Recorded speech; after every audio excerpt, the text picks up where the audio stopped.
Mukunda jewellers లో gratitude sale flat 50% of on value added offer అన్ని branches కి వర్తిస్తుంది. కానీ మీరు పనిచేసిన టైంలోని సాయి ప్రణీత్ హత్య కేసు మరి అది ఆల్రెడీ కౌన్సిలింగ్ ఇచ్చిన తర్వాత కూడా ఈ బాయ్ అందరూ ఎందుకు వచ్చారండి? రైట్ అండి, అది అమృత ప్రణయ్ కేసు అండి.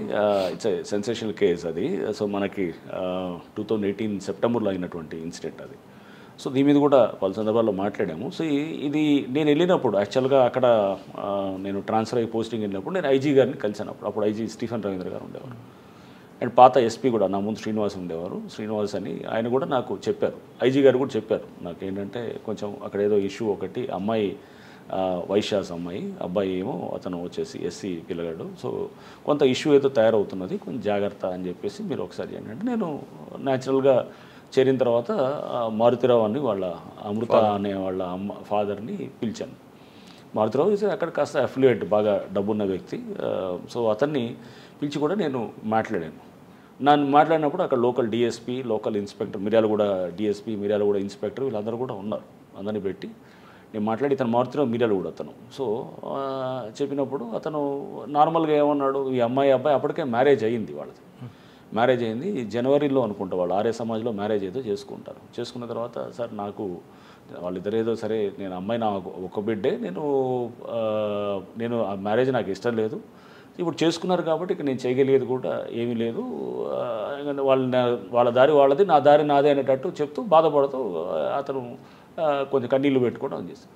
సో మనం తండ్రిగా ఒక తండ్రి జనరల్గా జరిగేది ఇదే అన్ని కేసుల్లో. వాళ్ళు ఏంటంటే అయిపోయింది కదా ఇంకేముందిలే, వీళ్ళు ఎవరి దారి వాళ్ళది అనుకుంటారు. సో మేము సరే జాగ్రత్త మారుతిలో మీరు తప్పుడు వైపు ఎలాగో ఆలోచన చేయకుండా చూడండి అని చెప్పినాము. ప్లస్ మా వాళ్ళకు కూడా నేను మళ్ళీ అతను వెళ్ళిన తర్వాత కూడా కొంచెం జాగ్రత్తగా గమనిస్తున్నాండి. అట్లా మనం ఇది ఏంటంటే అంత ఈజీగా తీసుకోవడానికి లేదు, మనం గమనిస్తూ ఉండాలి, కొంత ఇన్ఫర్మేషన్ తీసుకోవాలని.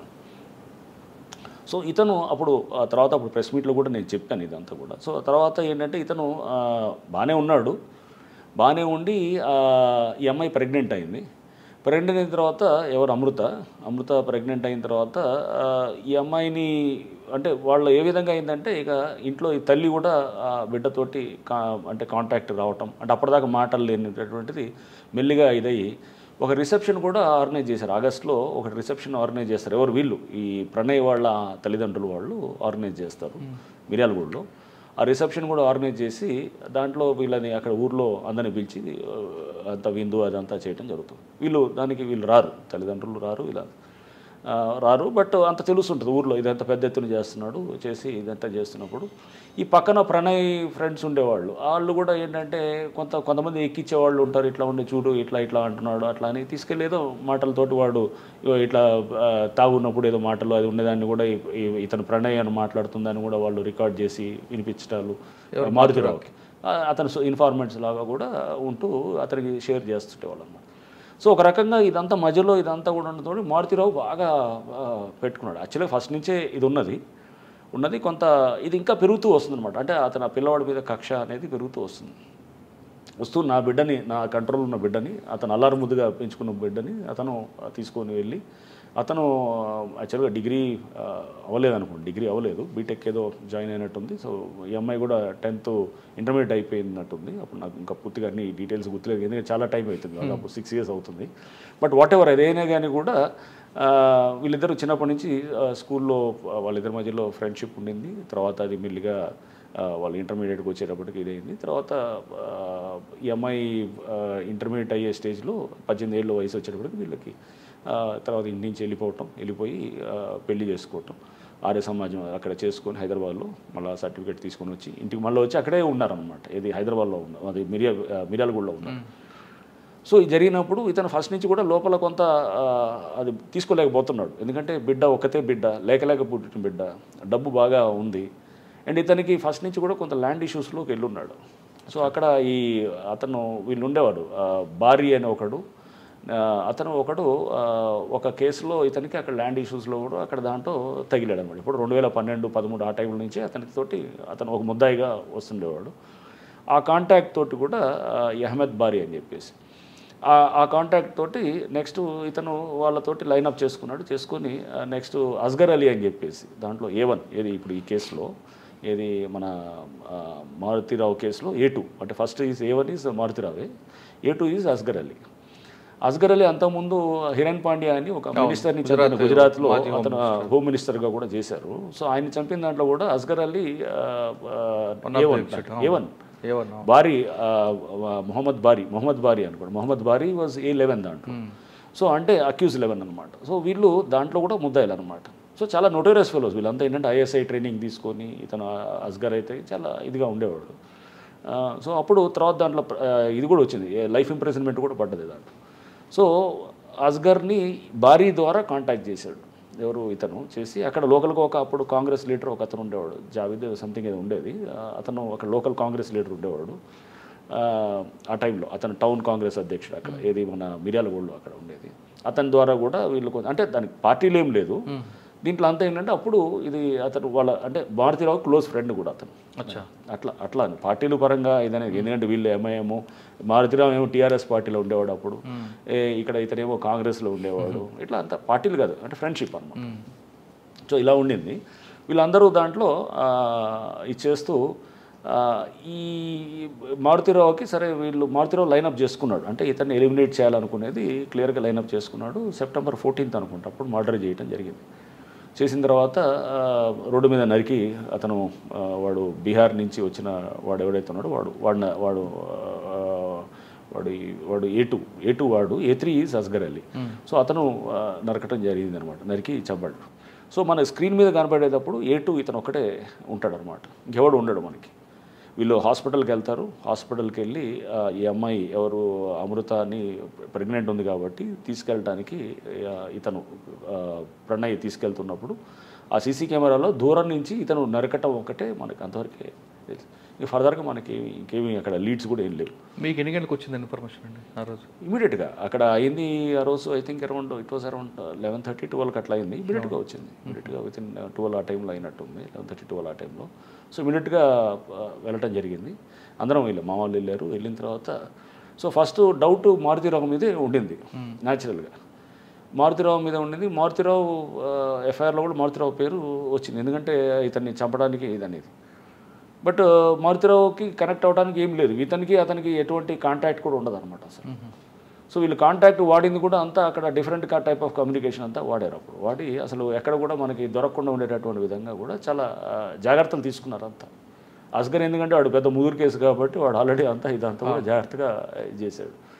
సో మనకి వెంటనే కొంత మాకున్నటువంటి నెట్వర్క్లో ఈ అన్నింటినీ మనం ముందు తీసుకుంటూ ఒకళ్ళని మనం ఐడెంటిఫై చేయటం మొదలెట్టి తర్వాత టీమ్స్ అన్నీ కూడా కొంత అన్ని స్టేట్స్లో అన్ని రకాలుగా, అంటే మహారాష్ట్రకి కొంత ఇటువైపు కూడా మనము మన ఇది ఇతన్ని కూడా తీసుకురావడానికి బీహార్కి, నెక్స్ట్ ఇంకా కొంత మనకి అంటే అన్ని స్టేట్స్ కూడా డిస్పాచ్. బీహార్ అని మీకు ఎలాగ అయిపోయిందండి? క్లూ ఎక్కడ వచ్చింది? సో క్లూ అనేది ఎక్కడంటే మనకి ఈ చేసే క్రమంలో యాక్చువల్గా ఒకటి మనం పికప్ చేసినప్పుడు ఎవరు చేశారు ఏంటనేది మనకు వర్కౌట్ తెలిసిపోయింది అనమాట. పలానా వాడని చెప్పి అర్థమైంది అనమాట. అర్థమైనప్పుడు వాడి ఫోటోలు అది తీసుకున్నాం.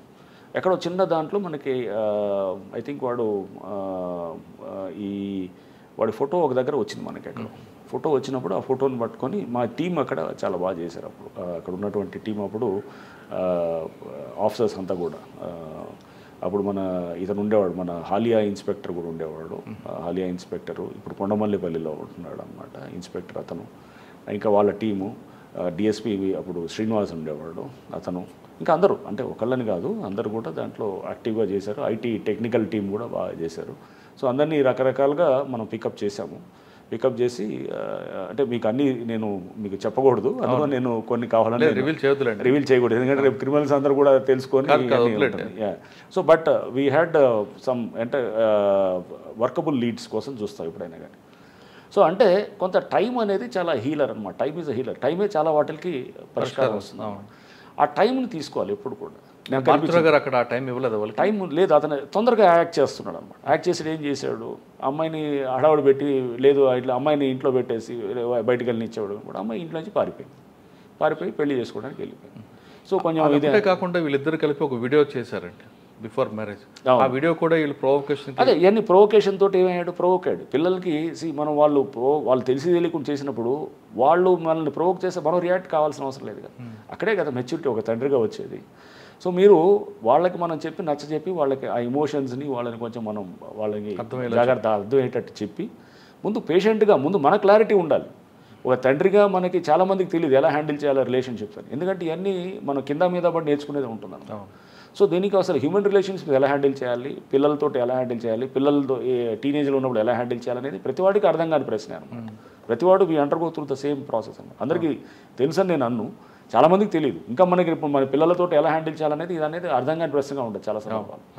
ఇంట్లో చుట్టుపక్కల తల్లిదండ్రులతోటో లేదా బంధువులతోటో అనేది ఎప్పటికీ అది అర్థం కాని ఇష్యూగా ఉంటుంది.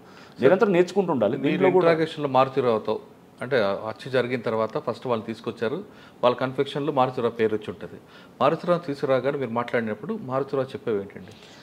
మారుతిరావు ఏమాత్రం ఒక బాధ అని వచ్చిందంటే లేదు, మారుతిరావు ఫస్ట్ చాలా క్యాజువల్గా ఉన్నాడు. ఎందుకంటే అతను అప్పుడు టీఆర్ఎస్ లీడర్. అక్కడ అతను టీఆర్ఎస్ లీడరు, బాగా డబ్బున్నాడు. అక్కడ ఈ వాజ్ లైక్ అతను హిందూ వాహిని దాంట్లో కూడా అక్కడ ఏదో లోకల్గా ఇతను ఉండేవాడు. డబ్బు ఉన్నది, కొంత పరపతి ఉంటుంది. న్యాచురల్గా ఏం చేస్తాడు అతను అనుకుంటాడు ఏముంటుందో ఇదంతా పోలీసు మామూలు కదా మేనేజ్ చేసుకోవచ్చు అని. నేను ఫస్ట్ ఇంట్రాగేషన్ కూడా ఎప్పుడు నైట్ నా ఆఫీస్లోనే క్యాంప్ హౌస్ తీసుకొచ్చారు. రాత్రి అరౌండ్ 3 అయింది. రాత్రి 3ంటికి కూర్చొని మంచిగా అతన్ని ఎదురుగా కూర్చోబెట్టి, ఇప్పుడు మీరు నేను ఎలా ఉన్నాం అట్లనే కూర్చొని టీ కూడా తీపిచ్చి కూర్చోబెట్టి మంచిగా మాట్లాడుతున్నాం. ఇంట్రాగేషన్ అంటే తీసుకొచ్చి కొట్టేది కాదు. అతను ఒక తండ్రిగా అతను ఇది ఉన్నప్పుడు నేను అర్థం చేసుకోవాలి అతని పెయిన్ని కూడా. But murder is murder. తప్పకుండా నువ్వు ఒక వ్యక్తిని చంపడం అనేది చిన్న విషయం కాదు కదా. నువ్వు ఎలా చంపుతావు అంటే నీకు నచ్చకపోతే కనుక నీ పేరెంటింగ్ తప్పు వలన నువ్వు సరిగ్గా అండర్స్టాండ్ చేసుకోకపోవడం వల్ల రిలేషన్షిప్ నువ్వు దాన్ని ఆ పిల్లవాడిని చంపే హక్కు నీకు ఎట్లా వస్తుంది? తప్పు కదా అది. సో అది ముందు మాట్లాడుతున్నప్పుడు ఇతను చాలా కేర్లెస్గా క్యాజువల్గా మాట్లాడుతున్నాడు. తర్వాత కొంచెం అంటే అతనికి ఏదో అది ఇది మేనేజ్ చేసుకోవచ్చు అనే టైప్లో ఉంటే కొంచెం కఠినంగా మాట్లాడటం మొదలెట్టాం. అంటే కొట్టం ఏం చేయలేదు, అట్లా లేదు కానీ బట్ అతన్ని న్యాచురల్గా కొంత అతనికి ఇచ్చే గౌరవాన్ని తగ్గించి మాట్లాడటం అది చెప్పినప్పుడు దెన్ ఈ started coming to this thing. ఒక అరగంట దీని తర్వాత దెన్ ఏడవటం మొదలెట్టి దెన్ కొంత అతనిలో వచ్చింది. వన్స్ ఆ బ్రేక్ డౌన్ వచ్చినప్పుడు మనం emotional break down we think that అతనిలో హీల్ కమ్ అవుట్ అనమాట న్యాచురల్ బయటకు వస్తాం. హీ స్టార్టెడ్ ఒక కాన్వర్జేషన్ పెట్టి డీప్గా మాట్లాడుతున్నప్పుడు మొత్తం అంతా బయటికి కొన్ని విషయాలు చెప్పడం మొదలెట్టాడు. చెప్తూ అతనితో మనం we had a total long conversation అనమాట. చేసినప్పుడు నేను ఆ ఇంట్రాగేషన్ టీం అంతా కూడా కూర్చొని ఇట్ వాజ్ ఎ బ్యూటిఫుల్. మాకు కూడా ఒక లెర్నింగ్ ఎక్స్పీరియన్స్. ఒక మంచి ఒక కేసు వచ్చినప్పుడు దాంట్లో కూడా మేము కూడా చాలా నేర్చుకుంటాం. సో ఆయనలో పరివర్తన వచ్చిందంటారు? పరివర్తన వస్తుంది నేను అనలేను కానీ తప్పకుండా చంపాను అనేది వచ్చింది. అది తప్పకుండా ఆ ఫీలింగ్ అయితే వచ్చింది. అందుకని ఇంకా తర్వాత అతనే సూసైడ్ చేసుకున్నాడు. ఎప్పుడైతే కొన్ని రోజుల తర్వాత అతను కేసులో అరెస్ట్ అయ్యి మళ్ళీ వచ్చిన తర్వాత కేసు ఎప్పుడైతే టైట్ అయిందో అతని చిందర అంటే ఒక వ్యక్తి అతను డబ్బు సంపాదించడమే కానీ ఎలా హ్యాండిల్ చేసుకోవాలో రిలేషన్షిప్ అనేది తెలియలేదండి మారుతిరావుకి. సో అతను అది ఒక మళ్ళీ సెపరేట్ ఇది. మనం డబ్బు సంపాదనే తెలివి అనుకుంటే చాలా పొరపాటు. సో తెలివి అనేది రకరకాలుగా ఉంటుంది. తెలివి డబ్బు అనేది మనం అదే ఒక దాన్ని ఒక మనం బెంచ్ మార్క్గా పెట్టుకొని ఇదే తెలివి అనుకుంటే అంతకన్నా ఇక తెలివి తక్కువ పని ఇంకోటి ఉండదు.